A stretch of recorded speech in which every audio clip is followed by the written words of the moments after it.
तो कहानी शुरू होती है एक असुर से, महिषासुर से। एक असुर जिसने तपस्या कर ब्रह्मदेव से वरदान प्राप्त किया, और उस वरदान को प्राप्त करने के बाद उसे ऐसा लगा कि वो अमर हो चुका है। उसने वरदान मांगा था कि दुनिया का चाहे कोई देव हो, चाहे कोई दानव हो, चाहे कोई असुर, जीव, जानवर, पशु, कोई भी नर उसे कभी ना मार सके। और शायद यही उसकी सबसे बड़ी भूल थी कि उसने नारियों को कमजोर समझा। अब ऐसा नहीं है कि महिषासुर का राज्य फैलते ही देवी ने आकर उसका अंत कर दिया।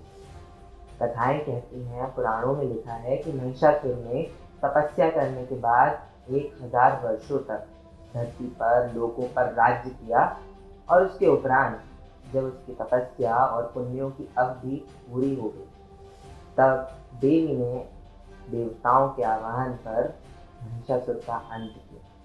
अब देवी के कई नाम, शायद आप उन्हें दुर्गा के नाम से जानते हो, पर पुराणों और शास्त्रों में उन्हें महालक्ष्मी के नाम से जाना जाता है। देवी महालक्ष्मी ने, जिनकी 18 भुजाएं थी, सिंह की सवारी थी, उन्होंने महिषासुर का अंत किया।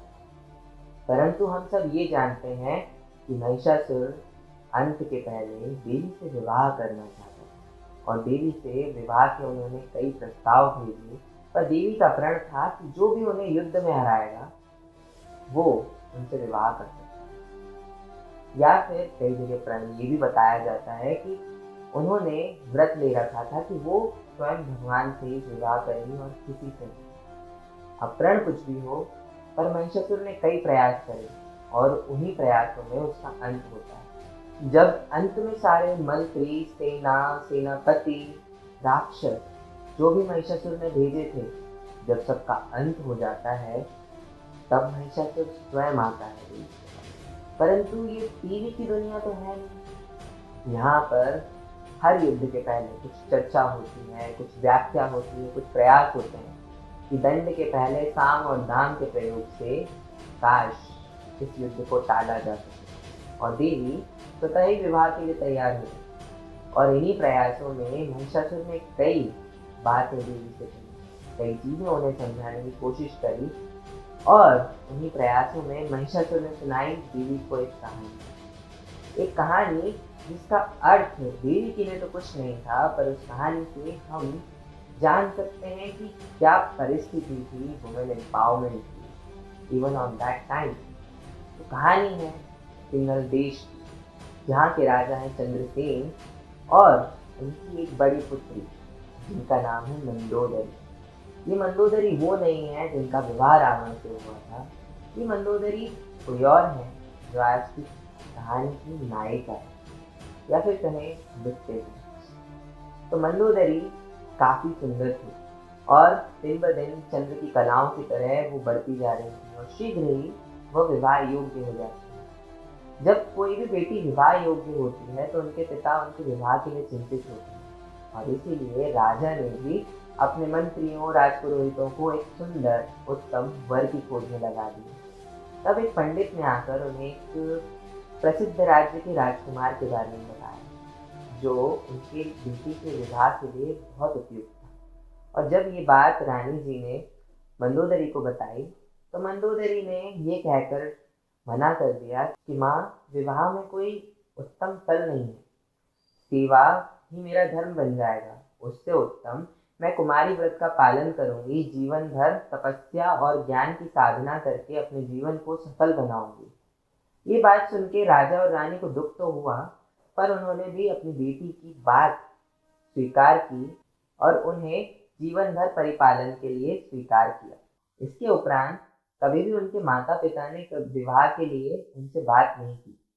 कुछ समय बाद ऐसी कहानी आगे बढ़ती है। मंदोदरी एक उपवन में जाती है। वहां भी एक राजकुमार जब उनके पास विवाह का प्रस्ताव पहुंचाते हैं, तो वह उनका अपमान कर उनका विवाह प्रस्ताव अस्वीकार कर देती है। कहानी आगे बढ़ती है। मंदोदरी की छोटी बहन इंदुमती, वह भी शीघ्र ही विवाह योग्य हो जाती है। उनके विवाह के लिए राजा एक भव्य स्वयंवर रचते हैं, जिसमें वे एक सुंदर राजकुमार से विवाह करते हैं। उसी स्वयंवर में मंदोदरी की ज्ञान साधना की हठ और प्रण कमजोर पड़ जाते हैं और उनके मन में भी विवाह की लालसा जाग उठती है। और वहीं पर एक धूर्त मद्र देश का राजा था जिन पर उनकी नजरें आ जाती हैं। मंदोदरी को वह बड़ा पसंद आता है। बिना किसी सलाह के, बिना किसी बातचीत के मंदोदरी उनसे विवाह की हठ में लग जाती है और राजा भी बिना कुछ कहे उनका विवाह उनसे करा देते हैं। कुछ समय तो वह राजा उनका बड़ा ध्यान रखता है, परंतु जैसे ही समय बीत जाता है वह अपने असली आचरण दिखाता है, जो कि उन मंदोदरी को काफी बुरा लगता है। अब मंदोदरी की कहानी तो ऐसे आगे बढ़ती है, उन्हें दुख झेलना पड़ता है और एक ऐसे मोड़ पर वो कहानी आती है जिसे सुनकर शायद देवी मान जाए, ऐसा महिषासुर को लगा। परंतु ऐसा होता नहीं। जैसा कि हम जानते हैं, अंत में देवी और महिषासुर का युद्ध होता है और देवी महिषासुर का अंत कर देती है।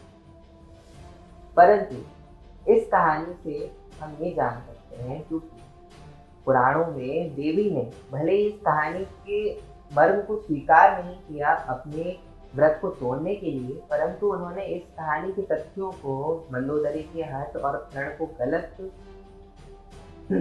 मंदोदरी भले ही देवी ने इस कहानी के बाद विवाह का प्रस्ताव स्वीकार नहीं किया, परंतु उन्होंने मंदोदरी की गलत हठ और असहज प्रण को, जो कि बिना सोचे समझे लिया गया था, अस्वीकार किया, कहा कि वो गलत है और उसमें सारे तथ्य भी सही हैं, परंतु वो अपने प्रण से नहीं हट सकती क्योंकि उनका जो गोल था वो बहुत क्लियर था। परंतु हम ये जान सकते हैं कि जब देवी ने इस कहानी को स्वीकृति दी है तो इसका मतलब ये है कि काफी सारे तथ्य सत्य हैं और ये दर्शाता है कि उस समय भी नारियों को, लड़कियों को, कन्याओं को ये आज़ादी थी कि वो चाहे जिससे विवाह कर सकती हैं और अगर वो विवाह नहीं करना चाहते हैं तो वो विवाह के लिए मना भी कर सकती हैं और उसके बाद उनके परिवार वाले उन पर दबाव नहीं डालते। हाँ, कुछ परिस्थितियाँ होती हैं, कुछ लोग होते हैं, कुछ सामाजिक गलत धारणाएं होती हैं जो समय के अनुसार बन जाती हैं और जो असलियत से बहुत ज़्यादा अलग होती है, परंतु वो तो केवल धारणाएं हैं। अगर आप सत्य जानोगे तो हमारे शास्त्रों में कभी भी विमेन एम्पावरमेंट को दबाया नहीं है। And that's the fact this story tells कि उस समय भी ये सारी परंपराएं थी कि लड़कियां बिना विवाह के भी जीवन व्यतीत कर सकती हैं। There are some rule, sets of rule, जो जिस तरीके का व्रत का वो जीवन जीना चाहती है। And that's a different kind of story.